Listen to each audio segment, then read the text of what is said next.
நடிகர் திலகம் சிவாஜி கணேசன் நடித்த புதிய பறவை திரைப்படத்தில் கவிஞர் கண்ணதாசன் அவர்கள் எழுதிய பார்த்த ஞாபகம் இல்லையோ என்ற பாடல் வரியை பார்ப்போம். மனதில் நேசம் இருந்தாலும் தன்னுடன் சண்டையிட்டுக் கொண்டே இருக்கும் மனைவியை கோபத்தில் கொன்றுவிட்டு வேறிடம் மாறி சென்று விடுவான் கதாநாயகன். கொலையை கண்டுபிடிக்க காதலியாக அவளது உறவினராக காவல்துறையினர் அவன் வீட்டுக்கே வந்து தங்கியிருப்பார்கள். அதில் ஒருத்தி கொலை செய்யப்பட்ட பெண்ணின் உருவத்தையே கொண்டவள். இறந்து போனவள் எப்படி இங்கு வந்தாள் என்று ஐயமும் அச்சமும் கொள்வான் கதாநாயகன். அவனை அவள் மேலும் மிரட்ட வேண்டும். இதுதான் புதிய பறவை திரைப்படத்தின் காட்சி அமைப்பு. எத்தனை முறை இந்த பாடலை கேட்டிருப்போம் நாம். பார்த்த ஞாபகம் இல்லையோ, பருவ நாடகம் தொல்லையோ, வாழ்ந்த காலங்கள் கொஞ்சமோ, மறந்ததே என்ன நெஞ்சமோ.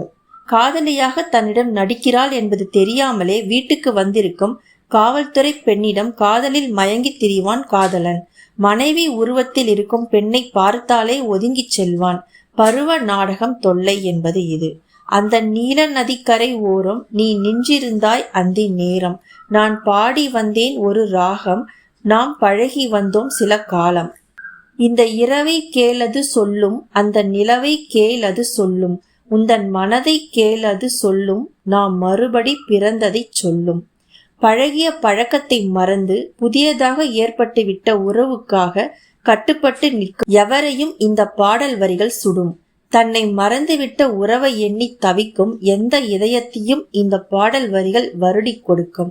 காட்சி அமைப்போடு சேர்த்து பார்த்து ரசிக்கும் பொழுது பாடலின் அழகு மேலும் கூடும் நமக்கு. பாடலின் இறுதி வரிகள் இவை: அன்று சென்றதும் மறந்தாய் உறவை, இன்று வந்ததே புதிய பறவை, எந்த ஜென்மத்திலும் ஒரு தடவை நாம் சந்திப்போம் இந்த நிலவை என்று பாடலை முடிக்கிறார் கவிஞர் கண்ணதாசன் அவர்கள். கண்ணதாசன் அவர்களின் வேறொரு பாடல் விமர்சனத்தை நாளைய பதிவில் பார்ப்போம்.